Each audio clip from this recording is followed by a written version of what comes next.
Bienvenue à un nouvel épisode de Médecine in 3 minutes. Comme d'habitude, on va droit au but. Le sujet est expliqué d'une manière brève, claire et souvent illustrée. Allons-y. Le sujet d'aujourd'hui est à propos de l'oreille moyenne. Alors, avant d'entamer la présentation d'aujourd'hui, j'aimerais bien faire un rappel de la précédente vidéo à propos de l'oreille moyenne. Alors, où se situe l'oreille moyenne exactement? Eh bien, comme son nom l'indique, l'oreille moyenne est incluse entre l'oreille externe et l'oreille interne. C'est une cavité remplie d'air, d'osselets, qui est incluse dans la partie pétreuse de l'os temporal. Alors, voici une coupe sagittale. On voit ici la fosse crâniale antérieure, la fosse crâniale moyenne et la fosse crâniale postérieure. Alors, l'oreille moyenne, elle est juste au-dessous de la fosse crâniale moyenne. Alors, dans une vue intracrâniale, ici, nous sommes en présence de la fosse crâniale antérieure. Ici, c'est la fosse crâniale postérieure. Ici, c'est la fosse crâniale moyenne. Et au sein de la fosse crâniale moyenne, c'est l'oreille moyenne ainsi que l'oreille externe, le conduit auditif externe, ainsi que la cochlée de l'oreille interne. Alors, on voit ici la projection de la selle turcique. Et ici, c'est la fosse crâniale postérieure. Elle a une structure cubique avec une face supérieure, une face inférieure, une face latérale, une face médiale, une face antérieure et une face postérieure. La face antérieure s'appelle aussi la face carotide. Pourquoi? Parce qu'elle est appliquée sur l'artère carotide. La face postérieure, elle est aussi appelée la face mastoïde. Et la face latérale, elle s'appelle aussi la face tympanique parce que elle inclut la membrane du tympan. Alors que la face latérale, elle s'appelle aussi la face vestibulaire. Alors, la face inférieure, elle est assise sur le foramen jugulaire. J'aimerais bien aussi faire un petit rappel à propos de la membrane tympanique, donc avec ces deux parties, la partie lâche qu'on appelle pars flaccida et la partie tendue qu'on appelle pars tensa, en même temps que cette partie centrale qu'on appelle l'embout. Alors, nous voilà au vif du sujet, nous sommes ici en pleine oreille moyenne. Et le but de la présentation d'aujourd'hui, c'est le focus de la présentation d'aujourd'hui, c'est cette face médiale. Alors, voici le toit de l'oreille moyenne, voici la face inférieure de l'oreille moyenne, la base de l'oreille moyenne, la face antérieure et la face postérieure. Alors, on reconnaît sur la face antérieure l'empreinte du conduit de la trompe d'Eustache, alors que sur la face postérieure, deux repères anatomiques, l'aditus et la pyramide. Alors, les éléments qui sautent tout de suite aux yeux au niveau de la face médiale, c'est ces trois structures, le promontoire, la fenêtre ovale et la fenêtre ronde. Alors, ce petit bonhomme à l'intérieur de l'oreille moyenne, il est en train de regarder la face médiale. Alors, les éléments, il existe quelques repères anatomiques importants qu'il faut reconnaître dans cette présentation. C'est que ici, c'est l'empreinte du canal semi-circulaire moyen. Alors que cette structure en Z ici qu'on voit, c'est le canal facial. Alors, ce canal facial, ici, dans ce coin, il y a le ganglion, le ganglion géniculé. Alors pourquoi il est appelé géniculé? À cause de ce genou du canal facial, ce canal facial qui forme une sorte de genou au niveau de cette partie de l'oreille moyenne. Alors ce canal facial vu d'une vue supérieure, on le voit ici, C'est un canal qui s'étend de la fosse crâniale postérieure jusqu'à la partie pétreuse de l'os temporal et pour connecter le ganglion géniculé. Alors, il se prolonge d'une manière horizontale sur la face supérieure de la face médiale, puis il descend verticalement. Alors, je voudrais tout de suite dire que ce canal facial, l'importance de ce canal facial, c'est lui qui héberge le nerf facial. Alors, regardez la structure du nerf facial qui suit ce trajet du canal facial, mais on voit ici une petite émergence du nerf facial.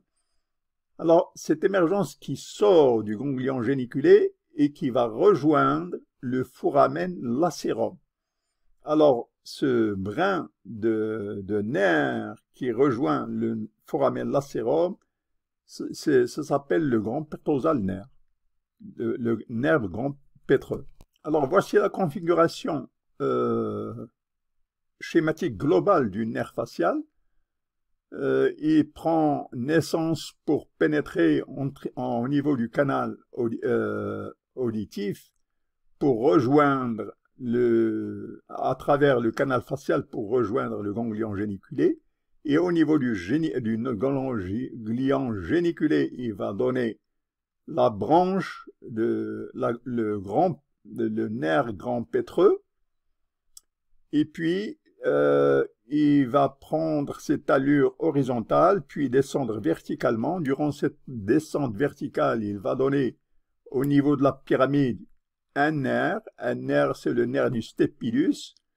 Ensuite, il va donner au cours de sa descente la branche qui constitue la corde tympanique. Alors la corde tympanique, je vous rappelle qu'elle est destinée à la langue et aux glandes sublinguales. Alors, le nerf facial, il va quitter la région crâniale et va donner des branches extracrâniales. Alors, les branches extracrâniales sont essentiellement les branches qui concernent l'expression faciale. Donc, il y a 5 branches qui sont destinées à l'expression faciale. La branche temporale, zygomatique, buccale, mandibulaire et cervicale. Alors, voilà pour ce trajet du nerf facial qui va nous permettre de comprendre comment il va évoluer à l'intérieur de l'oreille moyenne. Alors maintenant, en détail, on voit ce schéma du nerf facial, ce qu'on appelle le nerf facial propre. En réalité, il existe 2 types de fibres dans ce nerf facial. Il existe des fibres SVE, qui émanent du nucléus brachiomoteur. Ce sont des fibres brachiomotrices, ces fibres jaunes-là, qui vont descendre et elles vont pas faire de synapse au niveau du ganglion géniculé, ils vont suivre le trajet du nerf facial pour descendre verticalement et vont donner le nerf du stapylus, et puis au niveau du foramen stylo-mastoïdien, ils vont donner des branches extracrâniales et surtout, ils vont donner la branche à l'intérieur de la grande parotide qui va se distribuer en 5 branches. On les a déjà vues. Alors, il faut dire aussi que avec ce nerf facial propre, il existe des fibres GVA qui vont partir. Celles-là, elles sont efférentes. Alors, SCVE sont des fibres efférentes qui vont descendre vers la périphérie. Maintenant, il existe des fibres afférentes qui vont de l'oreille externe et qui vont suivre le même trajet, mais cette fois-ci, elles vont synapser au niveau du ganglion géniculé avant d'aboutir au nucléus spinal trigeminal. Alors, ces fibres-là, d'accompagnement des fibres faciales propres, qui sont des fibres GVA, elles vont transmettre les sensations du toucher, de la température et de la douleur à partir de l'oreille externe. Elles vont les transmettre vers le centre spinal, le nucléus spinal trigeminal. Alors, nous avons vu qu'au cours de sa descente, le nerf facial, il donne une branche qu'on appelle le nerf du muscle stapylus. Alors, qu'est-ce que c'est que ce nerf et à quoi ça sert? Alors, ce nerf, il pénètre la pyramide, et à l'intérieur de la pyramide, il existe une sorte de structure musculaire. Alors, cette structure musculaire, elle est reliée en manche de l'étrier. Alors, cette branche s'appelle le nerf du stapylus. Alors, quel est l'intérêt de ce nerf et de ce muscle? Eh bien, c'est de déclencher ce qu'on appelle le réflexe du stapylus. Alors, qu'est-ce que c'est que ce réflexe? Si l'amplitude descend, pour une raison ou une autre, augmente, si cette amplitude descend, elle dépasse les normes que peut supporter l'organe autocortile, l'oreille interne, eh bien, ce réflexe, il va entraîner une contraction de ce muscle pour entraîner la baisse de l'amplitude des sons. Alors, ce muscle se contracte aussi quand une personne est en train de parler. Alors, pourquoi elle se contracte? Elle se contracte pour que la personne évite de s'entendre elle-même. Voilà pour ce réflexe du stapylus. Alors, nous avons vu dans la précédente vidéo la structure des osselets. Alors, le malleus ou le marteau, le lincus ou l'enclume, et le stapes ou l'étrier. Alors, ces trois osselets, leur rôle, c'est d'amplifier la transmission des mouvements à travers l'oreille moyenne. Alors, comme on a vu le réflexe du stapylus, il existe aussi ce qu'on appelle le muscle tenseur du tympan. Alors, ce muscle tenseur du tympan, il va envoyer un tendon à travers un crochet, et ce crochet, ça s'appelle le processus cochléiforme. Alors, ce tendon, il va s'étendre jusqu'au manche du malleus, du marteau, pour entraîner une tension de la membrane tympanique. Alors, d'où son nom de tenseur tympanique. Il entraîne une tension de la membrane tympanique. Alors, ce crochet, il a une valeur chirurgicale, c'est un repère chirurgical important, parce qu'il permet au chirurgien d'identifier ce crochet pour savoir qu'à côté, il y a le ganglion géniculé qu'il faut absolument éviter, et surtout le canal facial qui porte le nerf facial et qu'il ne faut pas, il faut éviter d'affecter, de traumatiser le nerf facial durant son passage du canal facial. Alors, dans ce trajet du nerf facial, nous avons aussi évoqué la corde tympanique. Alors, qu'est-ce que c'est que la corde tympanique? En fait, c'est une corde qui traverse l'oreille moyenne, de la face postérieure jusqu'à la face antérieure. Elle contient deux types de fibres. Elle contient des fibres parasympathiques, qu'on voit ici en bleu, qui vont jusqu'au ganglion géniculé, puis elles vont descendre, et puis à travers ce qu'on appelle le canalicus postérieur, ils vont traverser toute l'oreille moyenne pour sortir du canalicus antérieur et pour pénétrer le nerf lingual. Alors, au niveau du nerf lingual, elles vont donner des distributions aux glandes sublinguales. Alors, ce sont des fibres parasympathiques qui viennent du nucléus salivaire supérieur, donc elles viennent du nucléus salivaire supérieur et elles suivent ce trajet-là. Alors, ce sont des fibres efférentes, donc qui viennent des centres vers les périphéries, mais il existe aussi des fibres afférentes qui vont de la périphérie vers les centres. Alors, ces fibres afférentes, elles conduisent les sensations du goût. Elles sont conduites par le nerf facial à travers le nerf lingual et cette fois-ci, elles vont suivre la corde tympanique, puis elles vont synapser au niveau du ganglion géniculé avant de se terminer au niveau du nucléus solitarus cette fois-ci. Alors, les fibres parasympathiques, c'est le ganglion salivaire supérieur. Les fibres du goût, c'est le ganglion solitaire.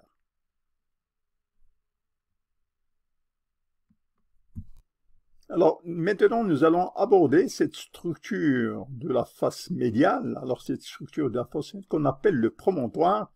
Alors, ce promontoire, il est également un bon carrefour nerveux. Nous allons voir comment comment les fibres nerveuses arrivent et partent du promontoire. Alors, comme son nom l'indique, le promontoire est une protrusion, c'est une sorte de bosse, comme il est montré dans cette photo.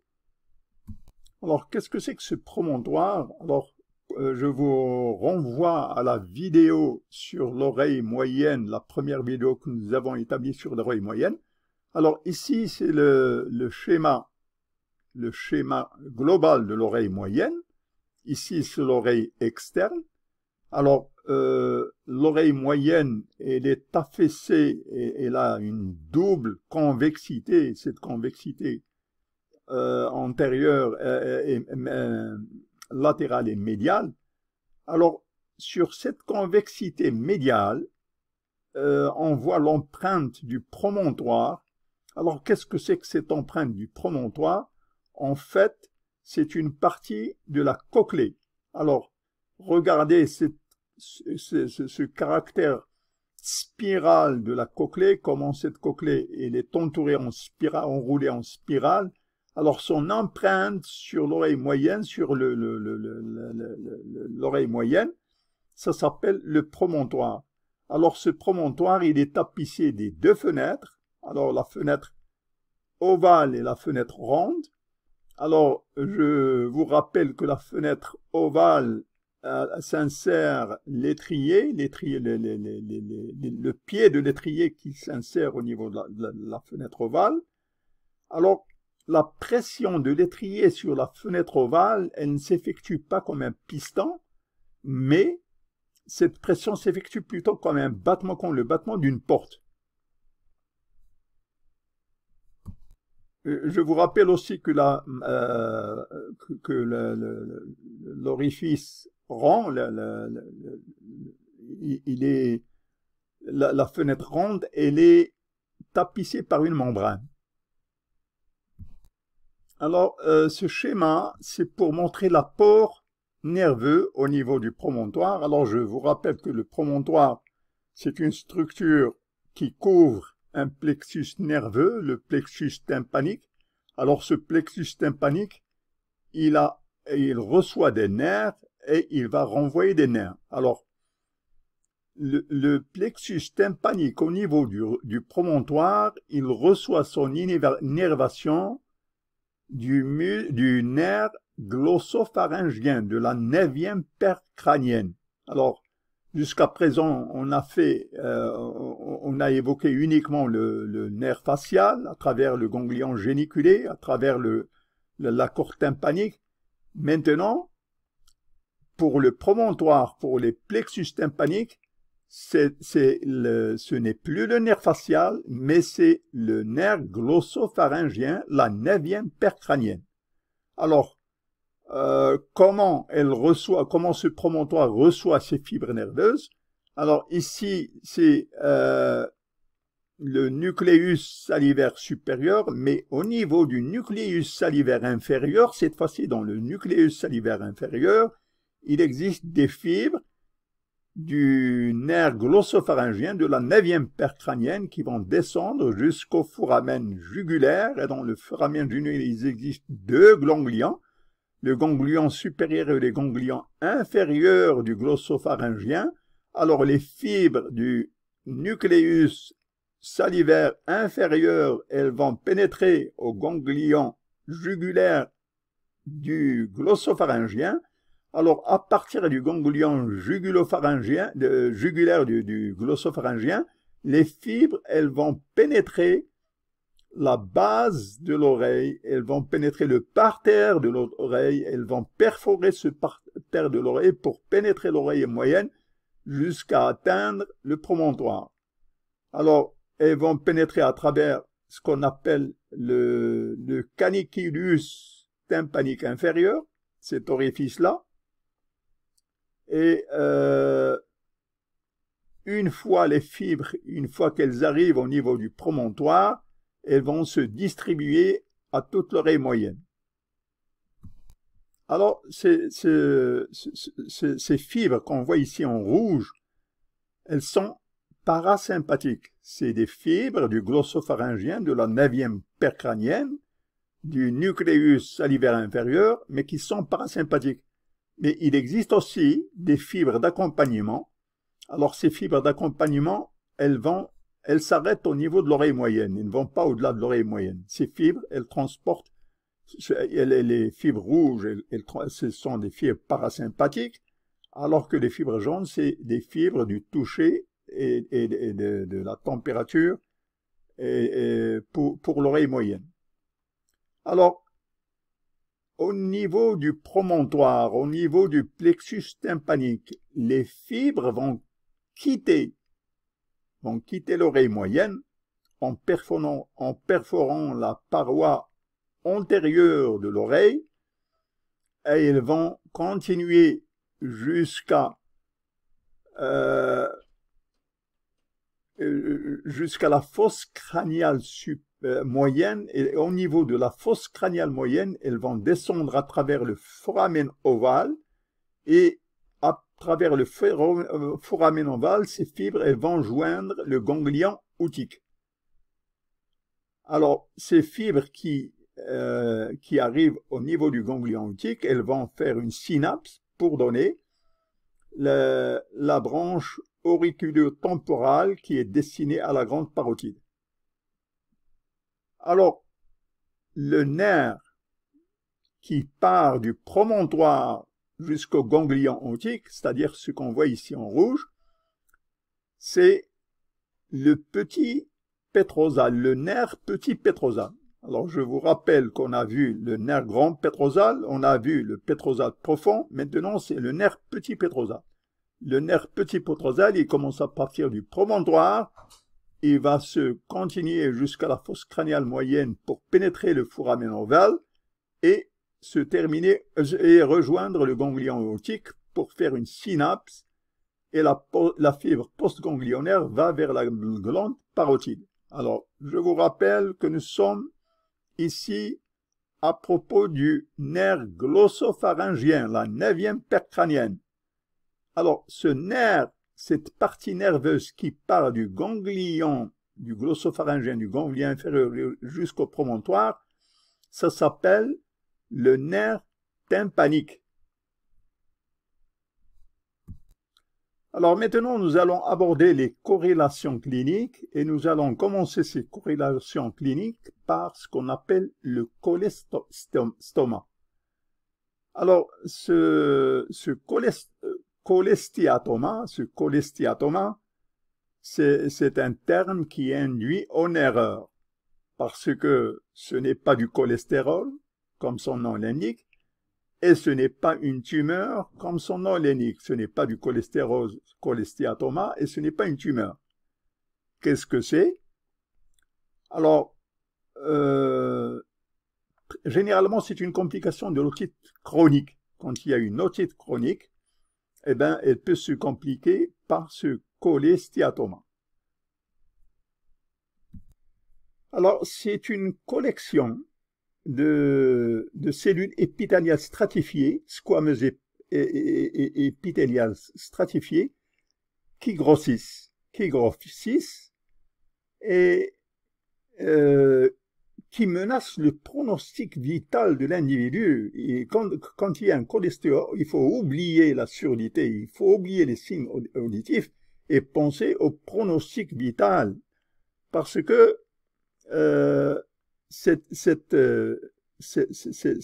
prolifération des cellules stratifiées squameuses épithéliales, elle va sécréter des produits collagènes, et ces produits collagènes ils vont digérer pratiquement toutes les structures autour de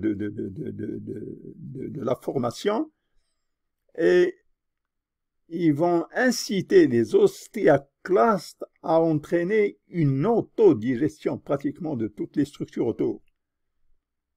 Alors, regardez, ils peuvent affecter pratiquement tout. Ici, nous sommes en présence de l'empreinte du canal circulaire moyen. Ici, nous sommes en présence du canal facial qui héberge le nerf facial. Ici, nous sommes en présence des osselets, donc tout ce qui commande la conduction auditive. Alors, ici, nous sommes en présence de la tumeur peut perforer la membrane, le tympan, et quand elle perfore le tympan, elle le perfore dans sa partie flaccide, dans sa partie supérieure, ce qui est en vert ici. Mais on voit qu'elle peut affecter la corde tympanique, qu'elle peut affecter le mesque stapylus et le réflexe du stapylus. Pratiquement toutes les structures sont dérangées ici. Alors ici, c'est un peu le résumé de ce qu'on vient de nous voir. Peut y avoir une paralysie faciale, peut y avoir des vertiges à cause de l'atteinte sur l'empreinte du canal semi-circulaire. Il y a une perforation de la partie flaccide et conduction de l'air inférieur à la conduction osseuse, donc un trouble de la conduction, donc une surdité. Alors, parmi le corollaire clinique de cette oreille moyenne, il existe aussi ce qu'on appelle l'autosclérose ou l'ankylose. Qu'est-ce que c'est? Alors, autour de la fenêtre ovale, il existe une formation osseuse. Alors, cette formation osseuse est au pied de l'étrier. Cette formation osseuse qui est au pied de l'étrier, entre la fenêtre ovale et le pied de l'étrier, nous voyons ici l'incus, et ici c'est l'étrier avec le stépis. Alors, ce qui est important à propos de cette autosclérose, c'est qu'il y a une surdité de conduction. Et pourquoi? Parce que les mouvements de l'étrier sont perturbés. Merci d'avoir assisté à cet épisode de Médecine en 3 minutes. Vous êtes invité à cliquer le bouton like, d'adhérer à la chaîne si vous ne l'êtes pas encore. Et vos suggestions et vos remarques sont toujours les bienvenues. Merci.